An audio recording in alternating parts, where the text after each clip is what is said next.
በጥልቅና ጸጥ ባለ የተሸመነው ጫካ ልብ ውስጥ፣ ዛፎቹ ፍጹም ተፈጥሯዊ ባልሆኑ ረድፎች የሚያድጉበትና ጅረቶች ቀጥ ብለው የሚሄዱበት፣ ሸማኔ ብቻ የምትባል አሮጊት ሴት ትኖር ነበር። ክፉ አልነበረችም፣ ነገር ግን እጅግ በጣም ብቸኛ ነበረች። እና ብቸኝነት ለዘመናት ጸጥ ያለ ክፋት ሊሆን ይችላል። ጎጆዋ ከዝንጅብል ዳቦ የተሰራ ሳይሆን ሕያው ፍርግርግ ነበር። ቅርንጫፎችን በግድግዳዎች ላይ በማሳመንና በመጠምዘዝ፣ ተመሳሳይ የማይለወጥ ፍጹም ጸጥ ያለ ደን ትዕይንት የሚያሳዩ በጣሪያ የተሰለጠኑ የወይን ተክሎች። ራሷን በምግብ ላይ ሳይሆን በታሪኮች ላይ ደግፋለች። ከዚህ ዓለም በላይ ካለው የሐዘን ሕይወት ሸሽታ ወደ ሸማኔው ግዛት ተሰናክላ ወደ ሸማኔው ግዛት ተሰናክላ ነበር። ስሟ ኤላራ ትባል ነበር። ውበቷም የመዋቢያዎች ሳይሆን የቅንነት ነበር። ዓይኖች እንደ ንጹሕ የውሃ ጉድጓድ፣ ፀጉር ያልተሸፈነ የኦክ ቀለም እና ስንጥቆቹ ቢኖሩም አሁንም ለስላሳ ልብ። ንጹሕ ጎጆውን፣ ንጹሕ የአትክልት ስፍራውን እና ፈገግ ያለችውን አሮጊቷን በሩ ላይ አየች እና መሸሸጊያ እንዳገኘች አሰበች። እዚህ አረፊ ልጄ፣ አለች ዊቨር፣ ድምጿ የሚንቦገቦግ የብራና ድምፅ። ደህና ነሽ? ስለ ጉዞሽ ንገሪኝ። ኤላራም አደረገች። ስለ ጠፋችው ቤተሰቧ፣ ስለ ተሰበሩት ቃል ኪዳኖቿ፣ በዱር ውስጥ ባልተገራው የጫካው ክፍል ውስጥ ስለተደረገችው ጉዞ ተናገረች። ስትናገር አንድ ተአምር ተከሰተ። የዊቨር እጆች በአየር ላይ ይንጠቁጡ ነበር፣ እና የኤላራ ታሪክ ስሜቶች፣ የብር ሐዘን ክር፣ የድፍረት ቀይ ክር፣ ጥልቅ የናፍቆት ሰማያዊ፣ በመካከላቸው ባለው ክፍተት ውስጥ ይንጸባረቁ ነበር። ዊቨር እነዚህን ክሮች ይሰበስባልና በፍጥነት በተለማመዱ እንቅስቃሴዎች ወደ ሕያው መጋረጃዎቿ ይሸፍኗቸዋል። ከዚህ በፊት አረንጓዴ ብቻ በነበረበት ቦታ፣ አሁን በወንዝ ዳርቻ የምታለቅስ ልጅ ትዕይንት ታየ። ቡናማ ባለበት ቦታ፣ በማዕበል በሚነፍስ ሰማይ ስር የሚሮጥ ምስል ቅርጽ ወጣ። ጎጆው ኤላራ በተናገረችው እያንዳንዱ ታሪክ የበለጠ ሕያው፣ የበለጠ እውነተኛ ሆነ። ኤላራ ለስላሳ አልጋና ጣፋጭ የደን ለውዝ እና ማር ይበላ ነበር። ነገር ግን በየቀኑ ጠዋት ዊቨር ሌላ ታሪክ ይጠይቃል። የመጀመሪያ ፍቅርሽን ንገሪኝ፣ ትል ነበር። ስለምትፈሪኝ ታላቅ ፍርሃትሽ ንገሪኝ። ኤላራ ለደህንነቷ አመስጋኝ ሆና ታዘዘች። ብዙም ሳይቆይ ለውጦቹን አስተዋለች።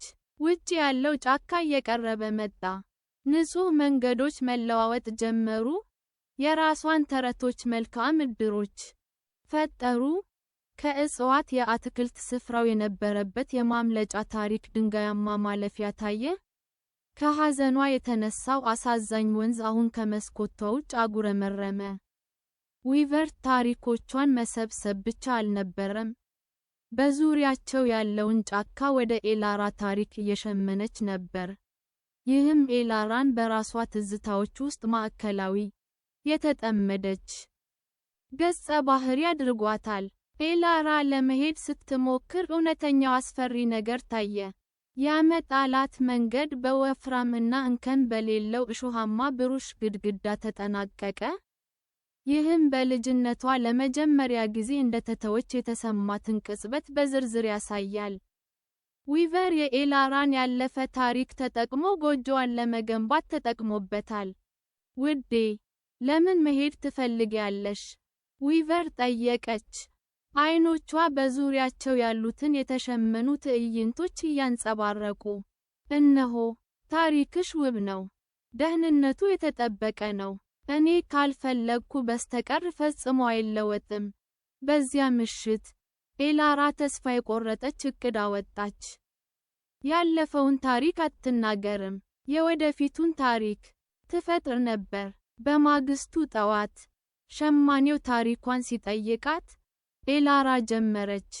ከዚህ ጫካ የምወጣበትን ቀን እነግርሃለሁ፣ አለች። የሸማኔው እጆች ጸጥ አሉ። አገላለጿ ሊነበብ አይችልም።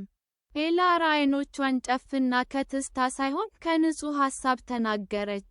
በመንገድ ላይ ሳይሆን በጣሪያው ውስጥ በሚወድቅ የጨረቃ ብርሃን ጨረር ላይ እሄዳለሁ ስትል ተናገረች።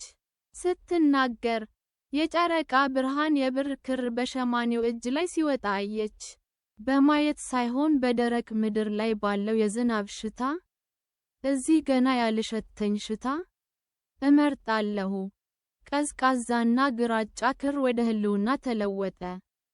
በአዲስ ታሪክ አዲስነት የተማረከው ሸማኔው በራስ ሰር መሽከርከር ጀመረ። በግድግዳው ላይ የቴፕ ስሪ መፈጠር ጀመረ፣ በብርሃን ላይ የሚራመድ የመናፍስት ምስል። ኤላራ ቀጠለች። ድምጿ እየጠነከረ ሄደ። ወደ ጎጆው መለስ ብዬ አላስብም፣ ምክንያቱም ታሪኬ ከኋላዬ ነው፣ ከኋላዬ አይደለም። ታሪኮች የማይወሰዱበት ቦታ ግን የሚጋሩበት ቦታ አገኛለሁ። በእያንዳንዱ ቃል። ዊቨር ከዚህ በፊት አይቶት የማያውቀውን ክር አሽከረከረች። የአማራጭ ቀለም፣ የሚለዋወጥ ኦፓል፣ የማይታወቅ መንገድ፣ ሸካራነት፣ ሻካራ፣ ወርቃማ ጠለፈ። የድሮ ሐዘኖችን እንደገና ጥቅም ላይ የማዋል ጌታ የሆነ ዊቨር አሁን ከውጭ ቁሳቁሶች ጋር እየሰራ ነበር። ሽመናዋ ዝግ ሆነ።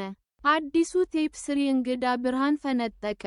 ከእነዚህ ጫካዎች ስወጣ ኤላራ ጨረሰች። ድምጿ አሁን ግልጽ እና አዘዘ። የጠፋችው ልጅ አልሆንም። መንገዱን ያገኘችው ሴት እኔ እሆናለሁ።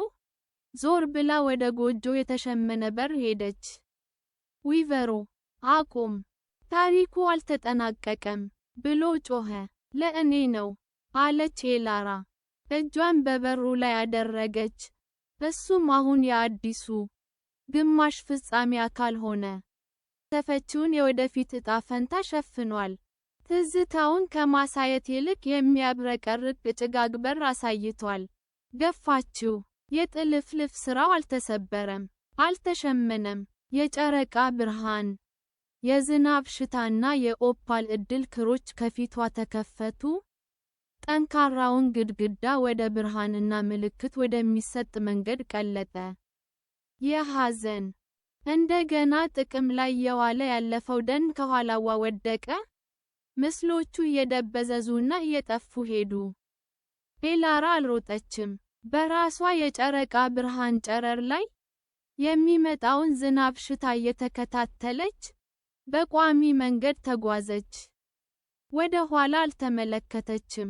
በመጨረሻም ከተሸመነው ጫካ ስትወጣ ከኋላዋ ያሉት ዛፎች ብቻ ነበሩ። የዱር፣ የዘፈቀደ እና ግርማ ሞገስ ያላቸው።